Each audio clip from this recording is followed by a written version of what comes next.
ప్రస్తుతం తెలంగాణలో రేవంత్ రెడ్డి పరిపాలన మీకు ఎట్లా అనిపిస్తుంది? బాగలేదు మేడం.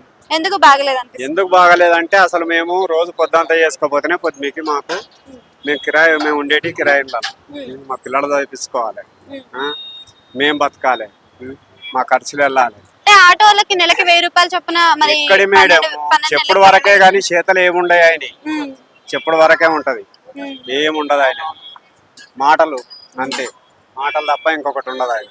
ఓకే, అంటే మీకు ఉచిత బస్సు వల్ల దెబ్బ పడుతుందా? ఓలా, ర్యాపిడో ఇలాంటివి కూడా ఉన్నాయి కదా, వీటి వల్ల కూడా పడుతుందా? అంతగా మేడం ఇప్పుడు ఉచిత బస్సులు మొత్తం లేడీస్ ఫ్రీ అన్నప్పుడు లేడీస్ ఎవరు ఎక్కుతారు? ఉట్టిగా తీసుకుపోయి పెట్టే వాళ్ళని పైసలు పెట్టుకుని వస్తారు. ర్యాపిడో వల్ల కూడా మీకు దెబ్బ పడుతుందని కొంతమంది. దాంతోనే దెబ్బ పడుతుంది మేడం. అసలు ఇప్పుడు మాకు ఉచిత బస్సులు పెట్టే మొత్తం దెబ్బ పడదు, ఏం వెళ్తలేదు మాకు, మొత్తం చాలా ఇదైతే. ముందు రేవంత్ రెడ్డి రాకముందు మీ సంపాదన ఎలా ఉంది? సంపాదన అంటే రోజుకి వచ్చి మా ఖర్చులు వంగ కూడా మేడం మేము ఎట్టి పరిస్థితుల్లో ఒక 1000 రూపాయలన్నా ఇంటికి తీసుకుపోతాం. మాకు చిట్టీలు కానీ, మా సంసారం కానీ, మా పిల్లలు కానీ అన్ని మాకు వెళ్ళిండే. ఇప్పుడు రోజు 300-400 కొనబోతలేము, ఏడికి వెళ్తాం మేడం. అంటే ఇప్పుడు ఆయన బెస్ట్ అంటే ఒక మాటలు ఏం చెప్తారు? ఆయననే బెస్ట్ మేడం, ఆయననే బెస్ట్.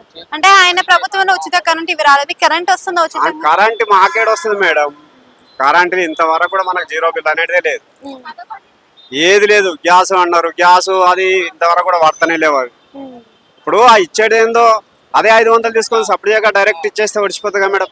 కట్టేది కట్టాలి, మళ్ళీ రిటర్న్ మీ అకౌంట్లలో వేస్తామంటే ఆ అకౌంట్లలో వాళ్ళు వేయరు, మనకు పడేయాలి. వేస్ట్ పరిపాలన మేడం.